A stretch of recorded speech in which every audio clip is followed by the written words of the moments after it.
অভিশাপ হচ্ছে বক্তব্য রাখবার আগেই বলে দেয় যে দাদা 10 মিনিটের বেশি সময় পাওয়া যাবে না। এটা আমার জীবনের অভিশাপ। কারণ আমাদের নেতারা জানে দেবুদাকে মাইক্রোফোনের সামনে দাঁড় করানো মানে আপনি একটা সিনেমা হলে বসে থাকলে সেই সিনেমা শেষ হয়ে আপনি মেমারি থেকে পুটসুরি চলে আসবেন, দেবুদা বলতেই আছে। এইরকম একটা ব্যাপার আছে, সেটা রাজীবদা আমাদের জেলার নেতারা সবাই জানে। তো যাই হোক, যেটুকু সময় পাওয়া যায় তার মধ্যে একটু চুলকে দেওয়ার চেষ্টা করি। আমাদের জেলার সম্পাদক বিধান ঘোষ খুব সুন্দর বক্তব্য রেখেছে।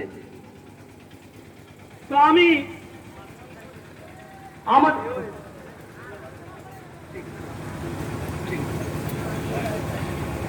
আমাদের মঞ্চের পাশেই উপবিষ্ট আমাদের রাজ্যের লড়াকু নেতা, বর্ধমান পূর্ব জেলার প্রাক্তন সভাপতি, পূর্বস্থলী 2 নম্বরের বিজেপি প্রার্থী ছিলেন 2016-এ।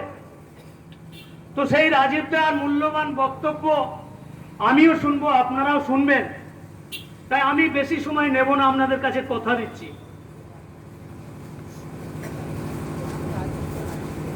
উপস্থিত সমস্ত রাজ্য, জেলা এবং মন্ডল স্তরের সমস্ত পদাধিকারী বৃন্দকে যথাস্থানে শ্রদ্ধা অভিনন্দন জানাই। বিভিন্ন প্রান্ত থেকে আগত ভারতীয় জনতা পার্টির সৈনিক বন্ধু যারা এসেছেন তাদের প্রত্যেককে গৈরিক অভিনন্দন জানাই। মা ও বোনেদের জানাই আন্তরিক ভালোবাসা। যান্ত্রিক যোগাযোগ মাধ্যমে আমার কণ্ঠস্বর যতদূর পর্যন্ত পৌঁছাচ্ছে, এতদ অঞ্চলের পার্শ্ববর্তী বাড়ির কর্তব্যরতা মা ও পিতৃস্থানীয়দের প্রণাম। আমার থেকে বয়সে ছোট তাদের স্নেহের আন্তরিক ভালোবাসা। এই বাজারে ব্যবসায় কর্মরত বিভিন্ন প্রান্ত থেকে আগত ক্রেতা মণ্ডলী এবং অন্যান্য রাজনৈতিক দলের নেতৃবর্গ ও কর্মী বন্ধুদেরকেও ভারতীয় জনতা পার্টির পক্ষ থেকে আমরা গৈরিক অভিনন্দন জানাই। তো আমি বক্তব্যের শুরুতেই আরবি ভাষায় একটি কথা বলি। ব্রাউজি দেখো তনসাই গিনি গাল গहरा कहेगा कितनी दूर दी लेना है, कितनी दूर दी सोच है, ये तो सच्चा फिलोसफर है। এর বাংলা মানে কেউ করতে পারবেন? আমি জানি কেউ করতে পারবেন না। মৌলানা মোহাম্মদ আলী আজ থেকে প্রায় 1400 বছর আগে তার কবিতায় লিখেছেন, ও দিনে হিজাজি কে বেবাক বেরা कसमल पे ठहरा, तैर जिसने सातों समुंदर पार होके वो डूबे गंगा के दाहनों में आकर। এর মানেও কেউ করতে পারবেন না। আমি জানি আমি কেন এই কথাটা বললাম।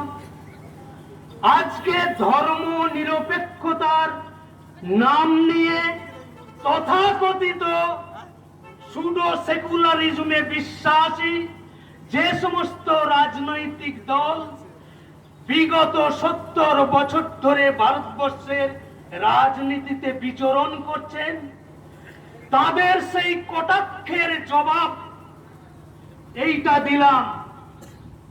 প্রকৃত ধর্ম নিরপেক্ষতাকে লঙ্ঘন করে ছদ্ম ধর্ম নিরপেক্ষতার মুখোশ পরে সংখ্যালঘু সম্প্রদায়ের মানুষকে ইনসিস্ট করে তাদের ভোট বাক্সে তাদের আগমন ঘটানোর জন্য যে দীর্ঘ বিস্তৃতি এই তথাকথিত বেঈমান বিশ্বাসঘাতক অবিজেপি রাজনৈতিক দলের কাণ্ডারি, তাদের জন্য এই কথাটা বললাম। ब्राउजी देखो तनसाई किनी गाल गहरा कह गया, कितनी दूर की सोच है, ये तो सच्चा फिलोसोफर है। এটা বলেছিল লাহোরের লক্ষ লক্ষ, পাকিস্তানের লাহোরের লক্ষ লক্ষ জনগণ তারা আবেগ সামলাতে না পেরে মঞ্চেই তার প্রতিকৃতি রয়েছে। নিশ্চয়ই এই যে প্রতিকৃতি আপনারা দেখতে পাচ্ছেন, আমাদের প্রয়াত প্রধানমন্ত্রী অটল বিহারী বাজপেয়ী এনডিএ জোটের প্রধানমন্ত্রী থাকাকালীন তিনি লাহোর যাত্রা করেছিলেন। মুসলিম সমাজকে নিয়ে যে চাটুকারের দল, ব্রিটিশ বেনিয়ার পদলেহিকারী চাটুকারের দল, চীনের দালাল, পাকিস্তানের দালাল, এই ভারতবর্ষের আজকের দিনে প্রায় 1000-এর উপরে রাজনৈতিক দল আছে।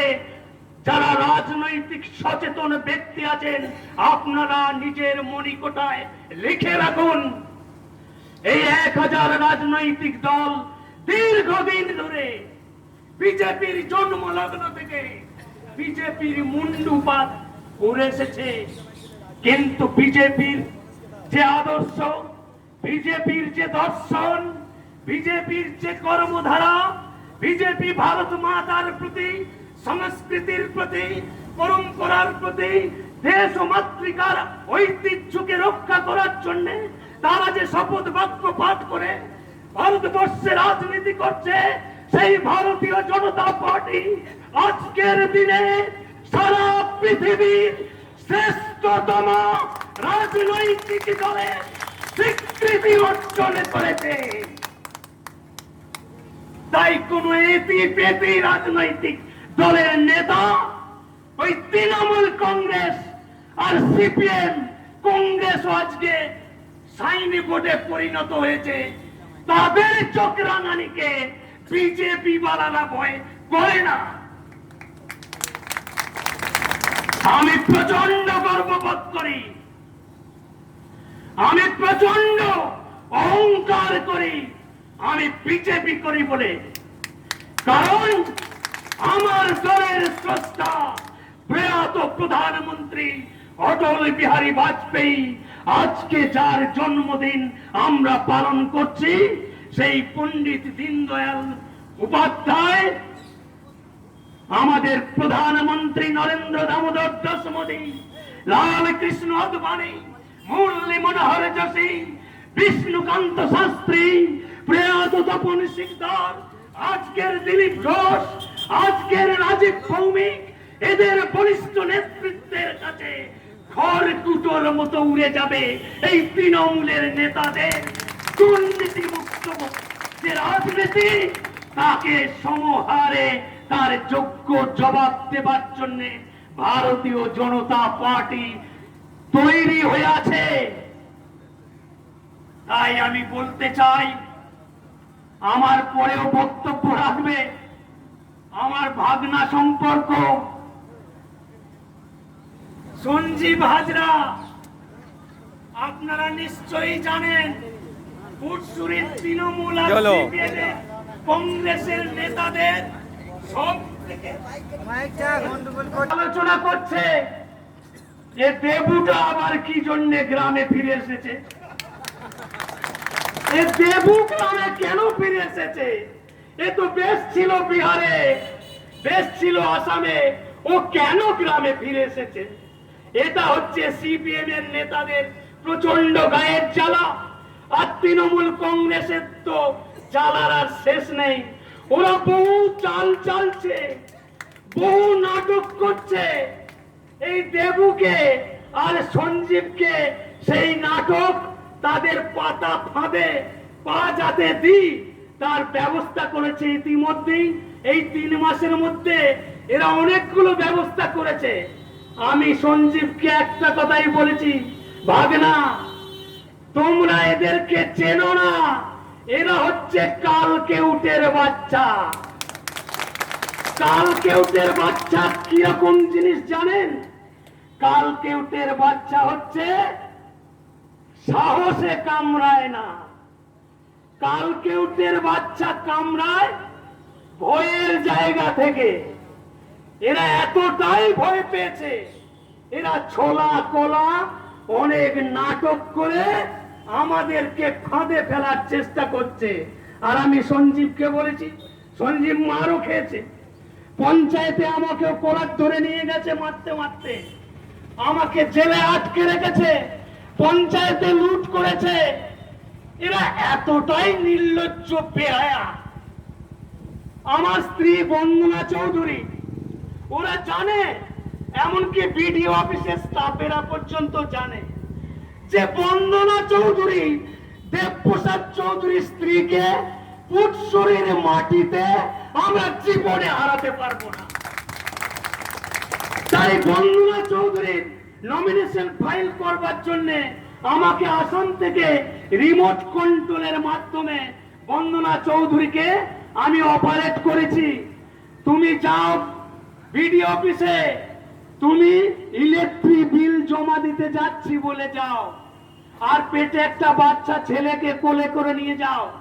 তোমার কোলে সন্তান থাকবে আর পেট কাপড়ে থাকবে নমিনেশন পেপার। এই রকম ছলা কলার আশ্রয় নিয়ে বন্দনা চৌধুরী তো নমিনেশন ফাইল করলো। এইবার বি ফর্ম মানে কি জানেন? সিম্বল দেওয়ার জন্য আবার একবার যেতে হয় ক্যান্ডিডেটদের। তো সেই বি ফর্ম নিতে গিয়ে জয়েন্ট বিডিওর সঙ্গে তো মানে আমার সঞ্জীবের সৌগতদার হাতাহাতি হয়ে যাবার মতো অবস্থা। ঠিক খুঁজে খুঁজে বন্দনা চৌধুরীর বি ফর্মটা ফিল আপ করা ছিল, সেটাকে ছিঁড়ে ফেলে দিয়েছি। আমি পোস্টার বানিয়ে ফেলেছি বন্দনা চৌধুরীর জন্য, বাচ্চু মাঝির জন্য। এই যে উৎপল ঘোষ আছে, ওর স্ত্রীকে ক্যান্ডিডেট করেছিলাম কম্পিউটারের মাধ্যমে পোস্টার করে, আমরা পোস্টার মারতে আরম্ভ করেছি। আর বন্দনা চৌধুরীকে কি করলো? বিজেপি সমর্থিত নির্দল প্রার্থী, তাও আবার সিম্বলরা কি দিয়েছে? বালতি। বন্দনা চৌধুরীকে সিম্বল দিয়েছে বালতি। বালতি চিহ্নে বিজেপি সমর্থিত প্রার্থী বন্দনা চৌধুরী। তার সত্ত্বেও বিপুল ভোটে জিতবে। 1 ঘন্টা 20 মিনিটের মধ্যে বন্দনা চৌধুরী 285টা, বাচ্চু মাঝি 250টা, প্রিয়াঙ্কা ঘোষ সেও প্রায় 260টার উপরে ভোট পেয়েছে। এখানকার এপিপেপি নেতারা, তৃণমূলের ছাপোষা নেতারা বুঝতে পেরেছে। তাই সোনাডাঙ্গা থেকে বিভিন্ন জায়গা থেকে মিলিটারির ভেকধারী হারমাতদেরকে নিয়ে এসে পঞ্চায়েত ভোটে লুট করলো। লুট করে তারা আজকে রাজ চালাচ্ছে। সময় পেলে তোমাদের আমি গোষ্ঠী উদ্ধার করে দিতাম, কিন্তু দুর্ভাগ্য সময় তো নেই। তাই এই সংক্ষিপ্ত সময়ে আর 2-1টি কথা বলে আমি বিরাম নেব। এখানে যারা উপস্থিত হয়েছেন তাদেরকে আমি একটা উদাহরণ দিই। যারা বিজেপি করছেন নিজের নিজের গ্রামে এই 2021-এর বিধানসভা ভোটে বুক চিতিয়ে বুথের কর্মীদেরকে সংগঠিত করে বুথ যাতে ক্যাপচার করতে না পারে। আর আমার পূর্ববর্তী বক্তা তো বলেই দিয়ে গেছে যে মারের বদলে মার। এই পুটসুরি বাজারে আজ থেকে 20 বছর আগে স্বপন ভট্টাচার্যকে নিশ্চয়ই শোনেন, তৎকালীন জেলা সভাপতি ছিলেন। উনি বলে গিয়েছিলেন কোন হিন্দুদের ঘরে একটা হাতা আর এক খুন্তি ছাড়া আর কিছু বেরোবে না। খুব দামি কথা বলেছিলেন, বড়জোর একটা কাস্তে বেরোবে। তো আজকে আমাদের বাঁচতে গেলে, গণতন্ত্রকে রক্ষা করতে গেলে আজকে আমাদেরকে অস্ত্র ধারণ করতে হবে। নিজের আত্মরক্ষার জন্য আপনারা অস্ত্র নির্মাণ করুন। প্রত্যেকটা পরিবারে আপনারা অস্ত্র নির্মাণ করে নিজের আত্মরক্ষার জন্য অস্ত্রকে রেখে দিন। পুলিশ আসুক, পুলিশ তুলে নিয়ে যাক।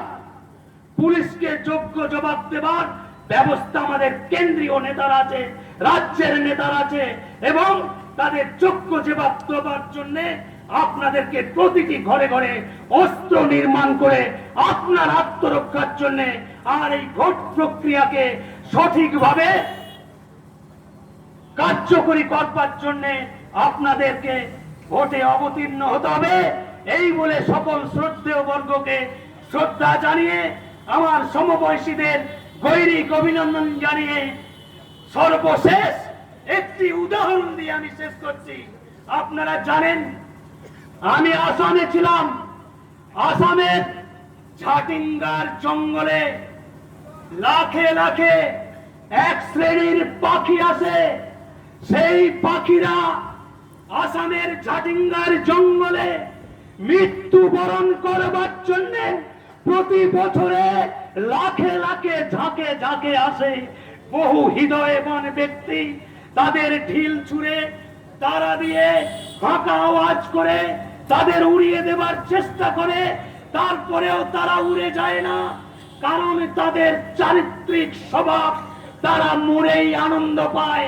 তাই আমি আপনাদের আহ্বান করছি, ওই ঝাটিঙ্গার জঙ্গলের পাখির মতো জীবন যাপন নয়, বীরের মতো ডক্টর শ্যামাপ্রসাদ মুখার্জির মন্ত্রে দীক্ষা নিয়েছেন বিনয় বাদল দীনেশ সুভাষ চন্দ্র বোস, আমাদের প্রয়াত নেতা অটল বিহারী বাজপেয়ী, আর আজকের নেতা প্রধানমন্ত্রী নরেন্দ্র দামোদর দাস মোদী আমাদের মাথার উপরে আছে।